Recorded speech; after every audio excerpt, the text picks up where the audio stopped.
नमस्ते प्रणाम। हम भोजपुरी गायक सनी दिलवाले, आपके बेटा भाई। और कैसे बानी जा? दिलवाले रिकॉर्डिंग स्टूडियो में आप लोग के स्वागत बा। आज बहुत ही खुशी के बात बा, हमार बड़का भैया कृष्णा प्रजापति उर्फ प्रमोद प्रेमी टू जी का आज बोलबम के सावन के गाना रिकॉर्डिंग होता। तो आई समय हमारे भैया के रिकॉर्डिंग देखी जा लाइव। भैया कुछ बोलिए थोड़ा। नमस्ते।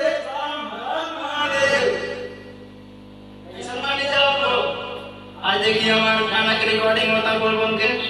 आप लोग प्यार आशीर्वाद दीजिएगा, लाइक करके बताइएगा कैसा है। अब क्या चले भैया? चले? हाँ ओके।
सुपर सुपर, बहुत अच्छा भैया।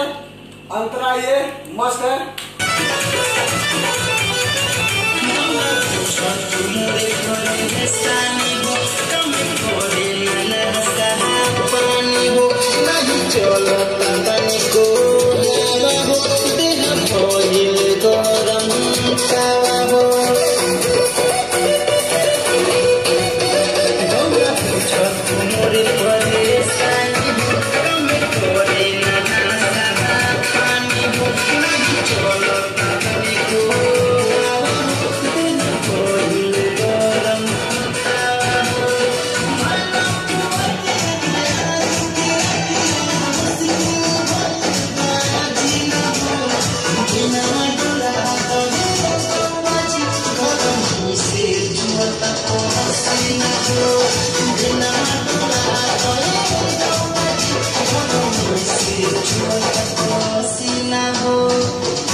लव यू भाई, लव यू। क्या सॉन्ग, सुपर अच्छा जा रहा है।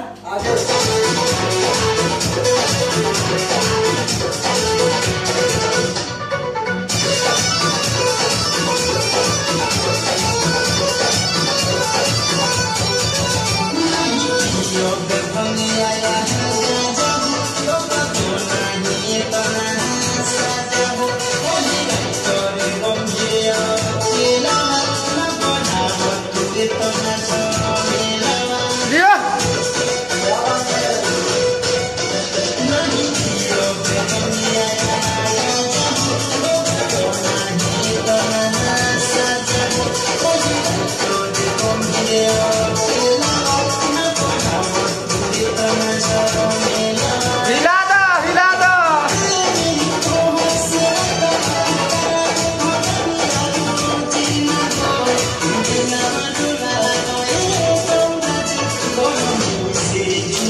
Super super.